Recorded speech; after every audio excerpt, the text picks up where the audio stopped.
امید ہے آپ سب خیریت سے ہوں گے۔ اگر آپ نے ابھی تک ہمارا چینل سبسکرائب نہیں کیا تو اسے ابھی سبسکرائب کر لیں اور بیل آئیکن کو دبانا بالکل بھی مت بھولیں۔ شکریہ۔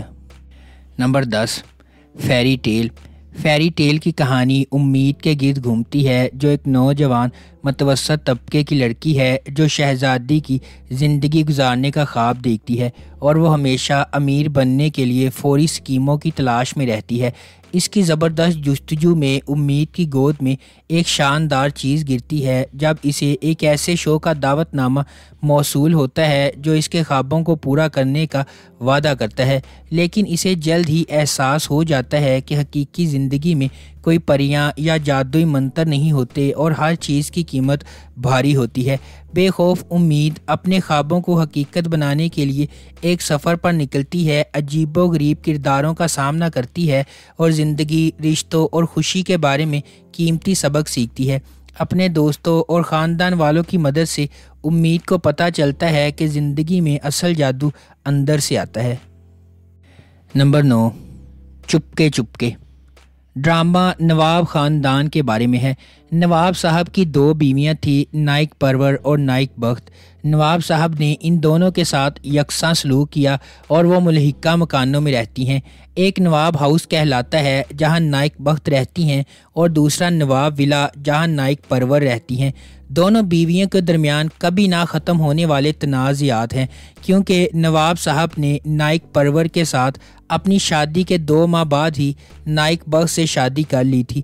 نائک پرور اور نائک بخت دونوں کے 2 بچے ہیں۔ نمبر 8، عہد وفا۔ کہانی بلند حوصلہ دوستوں کے ایک گروپ کے گرد گھومتی ہے جو اپنی زندگی میں مشکلات پر قابو پاتے ہوئے ایک دوسرے کی مدد کرتے ہیں اور ان سے لطف اندوز ہوتے ہیں۔ 4 دوست سعد، شاہ زین، شارق اور شہریار اپنے آپ کو SSG کہتے ہیں۔ یہ سب مری کے لارنس کالج میں پڑھتے ہیں۔ سعد کے خاندان میں اس کے والد بریگیڈیئر فراز انعام جو فوج میں خدمات انجام دیتے ہیں، ان کی والدہ اور بہن شامل ہیں۔ شاہ زین کا تعلق گاؤں کے ایک امیر خاندان سے ہے اور وہ اپنے دادا ملک اللہ یار کے قریب ترین ہے۔ شارق کا خاندان اس کی بہن غزالہ اور اس کی بیوہ ماں پر مشتمل ہے۔ شہریار کے والد بینڈ ماسٹر ہیں۔ وہ اکثر رات کو اکٹھے کالج بنک کرتے ہیں اور ایک بار ان کے ہاسٹل وارڈر نے انہیں پکڑ بھی لیا تھا۔ دوسری طرف دعا اور رانی ہے۔ رانی ایک پرجوش لڑکی ہے جو گاؤں کے ایک امیر گھرانے سے آتی ہے۔ دعا راولپنڈی سے آتی ہے اور مری میں اپنے کزن عائشہ اور راحیل سے ملنے جاتی ہے۔ نمبر 7، تیرے آنے سے۔ رانیہ ایک چھوٹے سے شہر کی ایک پڑھی لکھی نوجوان لڑکی ہے جو اپنی ذہانت پر فخر کرتی ہے اور اکثر دوسروں کو مشورہ دیتی ہے۔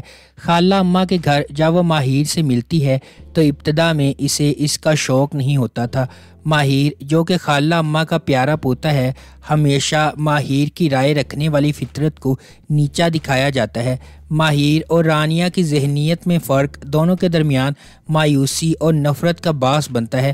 ان کے بڑھے ہوئے خاندان کی شمولیت سے ماہر اور رانیہ دونوں کے رویے اور تعلقات متاثر ہونے لگتے ہیں۔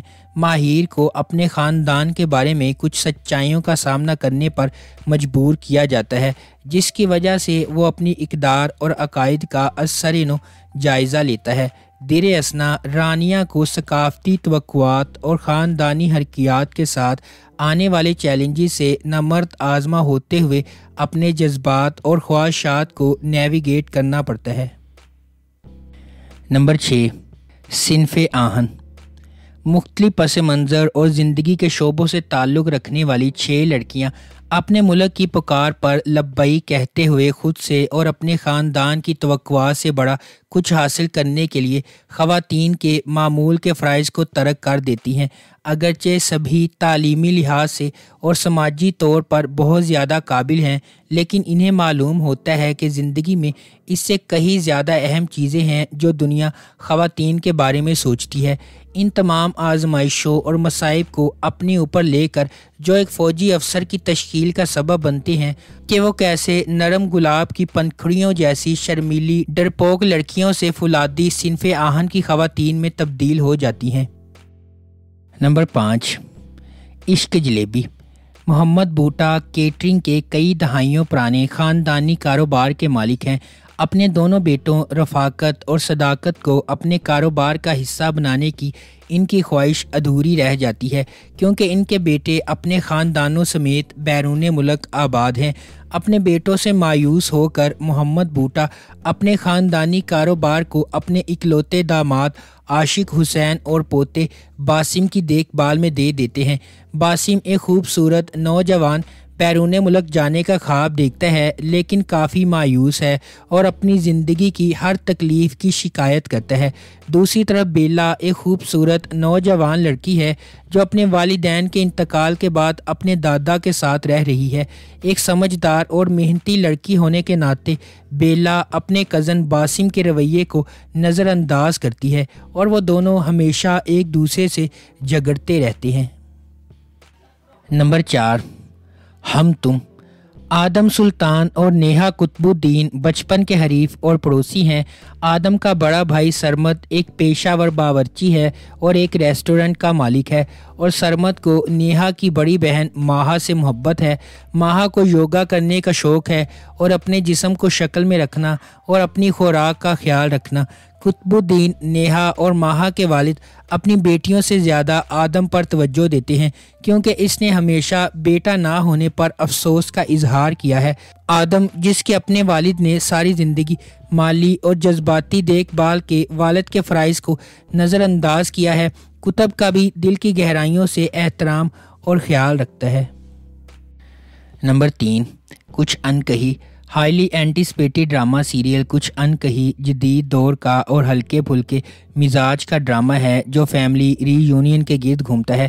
اس ڈرامے میں خواتین کے جائیداد کے قانونی اور مذہبی حق، کام کی جگہ پر ہراساں کیے جانے، لڑکیوں پر شادی کے لیے دباؤ ڈالنے، باڈی شیمنگ اور پاکستانی معاشرے میں پائے جانے والے بہت سے مسائل، مزاح اور عقل میں لپٹے ہوئے مسائل پر بحث کی گئی ہے۔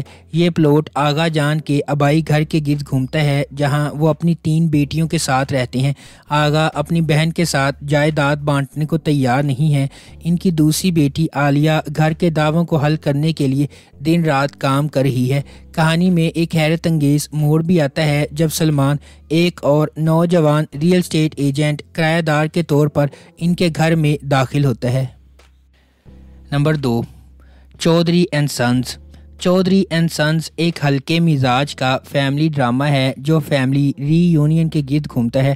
دلدار علی ایک قابل احترام آدمی ہے جو پرانی خاندانی روایات اور اقدار کا بہت زیادہ احترام کرتے ہیں۔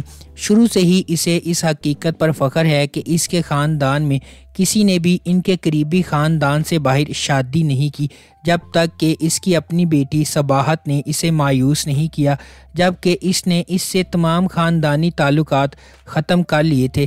دوسری جانب صباحت اپنے شوہر کے ساتھ کافی عرصہ قبل ایک حادثے میں انتقال کر گئی تھی۔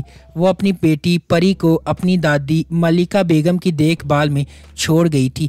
پری اور ملکہ بیگم کی حقیقت سے بے خبر دلدار علی اور اس کے خاندان نے ان کا پرتپاک استقبال کیا اور ان کا بہت خیال رکھا۔ دلدار علی کے پوتوں میں سے ایک بلال ایک نوجوان اور خوبصورت آدمی ہے جو فوری طور پر پری سے اس کی حقیقت کو جانے بغیر اس کی محبت میں گرفتار ہو جاتا ہے۔ نمبر 1، سنو چندہ۔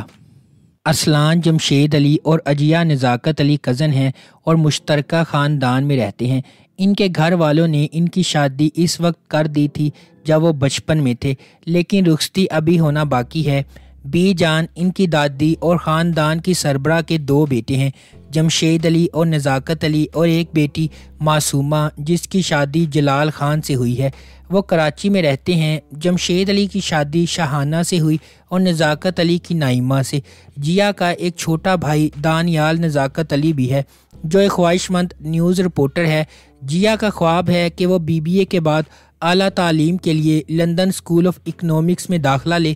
ارسل اور جیا بچپن کے ساتھی ہیں جو ایک دوسرے سے مذاق کرتے ہیں۔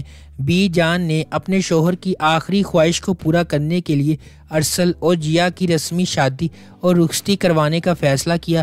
ارسل اور جیا شادی کے منصوبے کے خلاف ہیں اور شادی کو روکنے کے لیے معصومہ کی بیٹی کنزا کے ساتھ مل کر کام کرتے ہیں۔ اگر آپ کو ہماری یہ ویڈیو پسند آئی ہے تو اسے لائک کریں، شیئر کریں اور ہمارے چینل کو سبسکرائب کرنا بالکل بھی مت بھولیں۔ بہت شکریہ۔